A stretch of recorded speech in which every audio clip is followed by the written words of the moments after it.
The United Kingdom has the fifth largest national economy measured by nominal GDP and 10th largest in the world measured by purchasing power parity. The UK has been the fastest growing economy in the G7 for 3 consecutive years as of October 2015. In 2014, the UK was the 9th largest exporter in the world and the 5th largest importer, and had the 2nd largest stock of inward foreign direct investment and the 2nd largest stock of outward foreign direct investment. The UK is one of the world's most globalized economies. The UK economy comprises the economies of England, Scotland, Wales and Northern Ireland. The service sector dominates the UK economy, contributing around 78% of GDP. The financial services industry is particularly important, and London is the world's largest financial centre. The British aerospace industry is the second or third largest national aerospace industry depending on the method of measurement.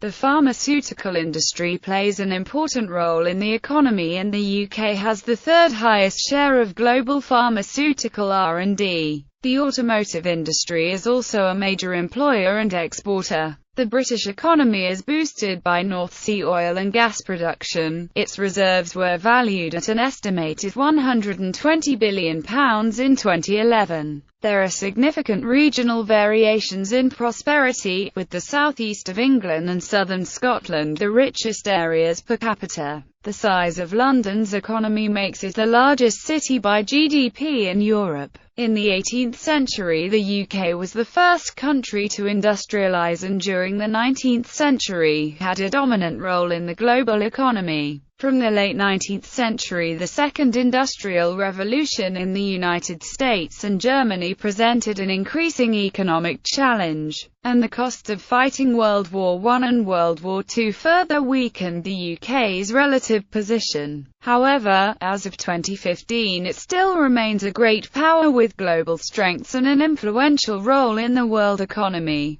In 2008, the UK entered a recession during the financial crisis of 2007-08, its first for nearly 2 decades, and initially experienced a deeper downturn than all of the G7 except Japan. However, since 2013 the UK has been in a nascent economic recovery and is firmly in expansion territory. The UK economy is now 6.4% bigger than its pre-crisis peak and 12.3% bigger than in 2010. The UK was the fastest growing economy out of the G7 members in both 2013 and 2014, and as of 2015, still continues to be the fastest growing. Since 2010, the government has been pursuing an austerity program aimed at cutting the budget deficit. In the financial year 2009-2010, this was 11% of GDP. It is now 3.9%.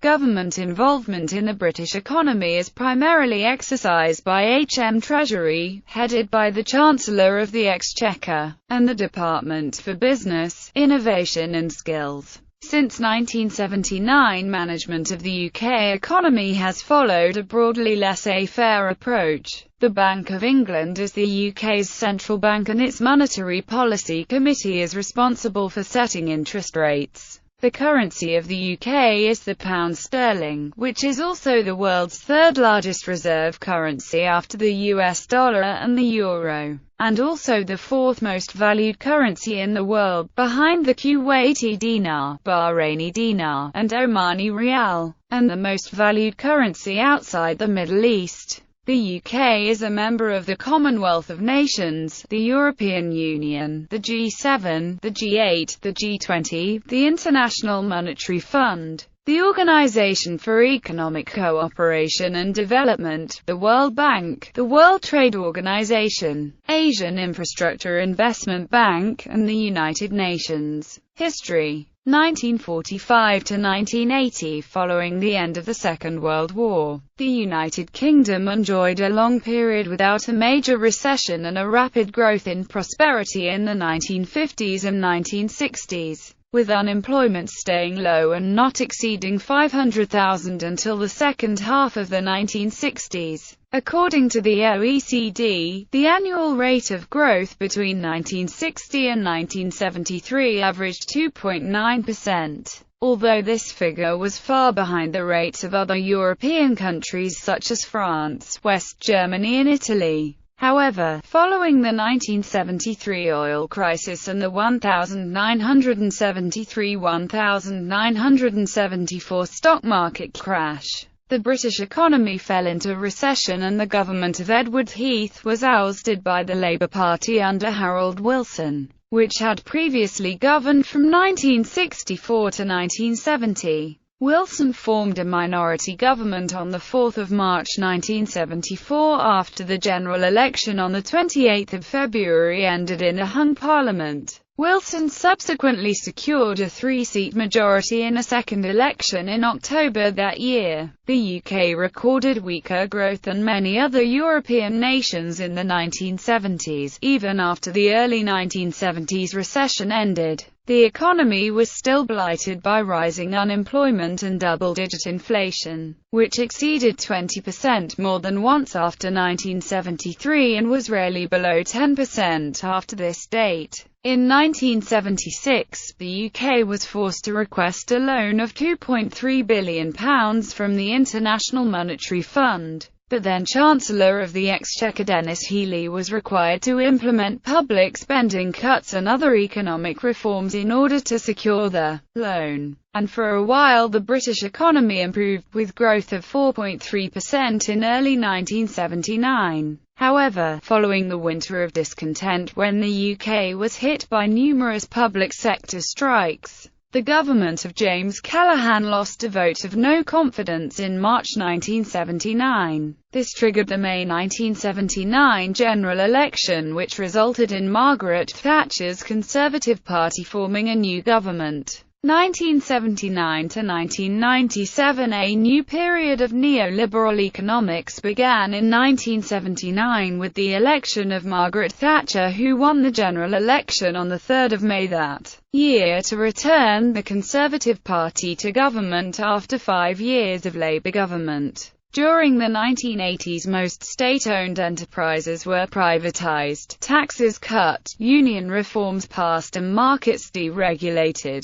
GDP fell 5.9% initially, but growth subsequently returned and rose to 5% at its peak in 1988, one of the highest rates of any European nation. However, Thatcher's modernization of the British economy was far from trouble-free. Her battle against inflation resulted in a substantial increase in unemployment from 1.5 million in 1979 to over 3 million by the start of 1982. Peaking at nearly 3.3 million in 1984, and one of the UK's worst recessions throughout 1980 and into 1981, after which GDP did not reach its pre-recession rate until 1983. In spite of this, Thatcher was re-elected in June 1983 with a landslide majority, as the Labour Party suffered its worst general election result in decades, and the recently formed SDP Liberal Alliance almost matched Labour in terms of votes, if not seats.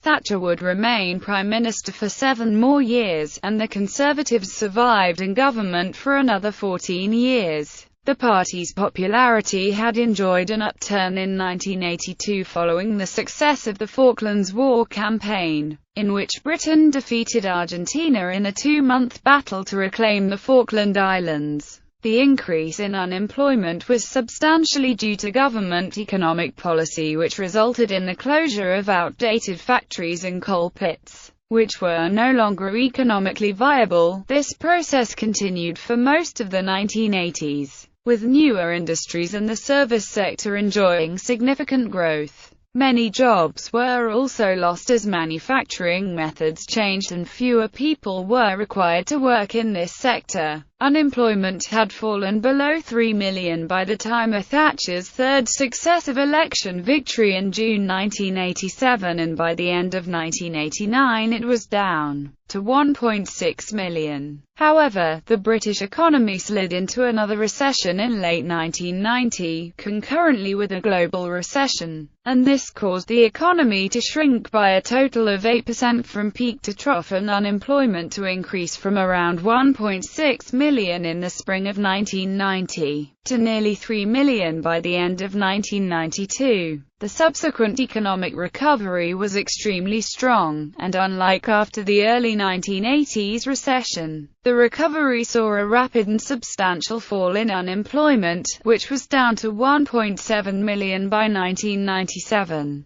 Although the popularity of the Conservative government failed to improve with the economic upturn, the government had won a fourth successive election in 1992 under John Major, who had succeeded Thatcher in November 1990. But soon afterwards came the Black Wednesday debacle, which damaged the Conservative government's reputation for economic competence. And from that stage onwards, the Labour Party was ascendant in the opinion polls, particularly in the immediate aftermath of Tony Blair's election as party leader in July 1994 following the sudden death of his predecessor John Smith. In May 1997, Labour won the general election by a landslide after 18 years of Conservative government, and inherited a strong economy with low inflation and falling unemployment. 1997 to 2008, the Labour Party, led by Tony Blair since the death of his predecessor John Smith 3 years earlier, returned to power in May 1997 after 18 years in opposition. During Blair's 10 years in office there were 40 successive quarters of economic growth, lasting until the second quarter of 2008. Helped by Blair's decision to keep taxes relatively low and abandon traditional Labour policies including public ownership of industries and utilities. The previous 15 years had seen one of the highest economic growth rates of major developed economies during that time, and certainly the strongest of any European nation. GDP growth had briefly reached 4% per year in the early 1990s, gently declining thereafter. Peak growth was relatively anemic compared to prior decades, such as the 6.5% par peak in the early 1970s.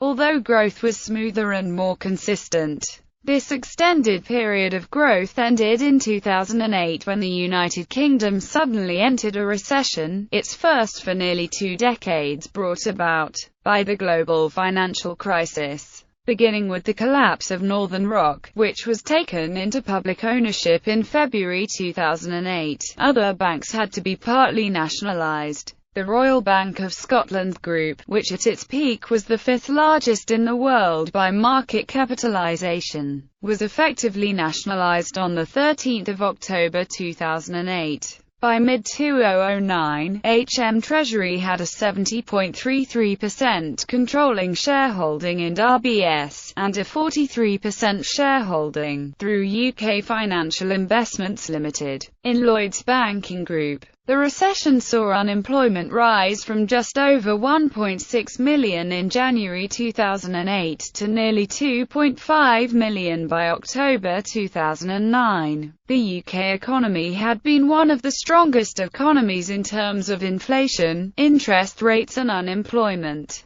all of which remained relatively low until the 2008-09 recession. Unemployment has since reached a peak of just under 2.5 million, the highest level since the early 1990s, although still far lower than some other European nations. However, interest rates have reduced to 0.5% par. During August 2008, the IMF warned that the UK economic outlook had worsened due to a twin shock: financial turmoil and rising commodity prices. Both developments harmed the UK more than most developed countries, as the UK obtains revenue from exporting financial services while recording deficits in finished goods and commodities, including food. In 2007, the UK had the world's third largest current account deficit, due mainly to a large deficit in manufactured goods. During May 2008, the IMF advised the UK government to broaden the scope of fiscal policy to promote external balance. The UK's labour productivity per hour worked is currently on a par with the average for the old EU. In 2010, the United Kingdom ranked 26th on the Human Development Index. 2008 to present day, the UK entered a recession in Q2 of 2008 and exited it in Q4 of 2009, according to figures produced by the Office for National Statistics. The subsequently revised ONS figures show that the UK suffered 6 consecutive quarters of negative growth, shrinking 7.2% from peak to trough, making it the longest recession since records began. Support for the Labour government slumped during the financial crisis of 2008 and 2009, and the general election of May 2010 ended in a hung parliament. The Conservatives, led by David Cameron since the end of 2005, had the largest number of seats, but came 20 seats short of an overall majority. This resulted in a coalition being formed with the Liberal Democrats in order for the Conservatives to take government within 4 days of the election results being announced. In order to ease the large deficit which occurred following the global recession during the previous government, the Conservative-led government has made deep spending cuts since taking office. Within 3 years, this had led to public sector job losses well into 6 figures. But the private sector has enjoyed strong job growth, and by October 2013 unemployment had fallen back below 2.5 million for the first time in 4 years. In Q1 of 2012, the UK economy was thought to have entered a double-dip recession by posting 2 consecutive negative quarters of growth. However, revised figures by the Office for National Statistics show that in fact the UK economy stagnated in Q1 with growth at 0.0%, thereby not fulfilling the technical requirement of 2 consecutive quarters of negative growth for a recession. Following economic stagnation during 2013, by the end of 2014, UK growth had become the fastest in the G7, the fastest in Europe, and employment had risen to the highest figure since records began. The Office for National Statistics estimates that UK growth in Q2 of 2015 was 0.7%, and GDP is 5.2% above its pre-recession peak. A report released by the Office for National Statistics on 14 May 2013 revealed that over the 6-year period between 2005 and 2011, the UK dropped from 5th place to 12th place in terms of household income on an international scale. The drop was partially attributed to the devaluation of sterling over this time frame. However, the report also concluded that, during this period, inflation was relatively less volatile. The UK labour market was more resilient in comparison to other recessions, and household spending and wealth in the UK remained relatively strong in comparison with other OECD countries. Economic data, statistical information, government spending and economic management. Government involvement throughout the economy is primarily exercised by Treasury, headed by the Chancellor of the Exchequer. In recent years, the UK economy has been managed in accordance with principles of market liberalisation and low taxation and regulation. Since 1997, the Bank of England's Monetary Policy Committee, headed by the Governor of the Bank of England, has been responsible for setting interest rates at the level necessary to achieve the overall inflation target for the economy that is set by the Chancellor each year. The Scottish Government, subject to the approval of the Scottish Parliament, has the power to vary the basic rate of income tax payable in Scotland by plus or minus 3 pence in the pound, though this power has not yet been exercised. In the 20-year period from 1986-87 to 2006-7, government spending in the UK averaged around 40% of GDP. As a result of the 2007-2010 financial crisis and the late 2000s global recession, government spending increased to a historically high level of 48% of GDP in 2009-10. Partly as a result of the cost of a series of bank bailouts. In terms of net government debt as percent of GDP, at the end of June 2014, public sector net debt excluding financial sector interventions was £1,304.6 billion, equivalent to 77.3% of GDP. In July 2007, the UK had government debt at 35.5% of GDP. For the financial year of 2013-2014, public sector net borrowing was £93.7 billion. This was £13 billion higher than in the financial year of 2012-2013. Taxation in the United Kingdom may involve payments to at least two different levels of government: local government and central government. Local government is financed by grants from central government funds, business rates, council tax, and increasingly from fees and charges such as those from on-street parking. Central government revenues are mainly income tax, national insurance contributions, value-added tax, corporation tax and fuel duty.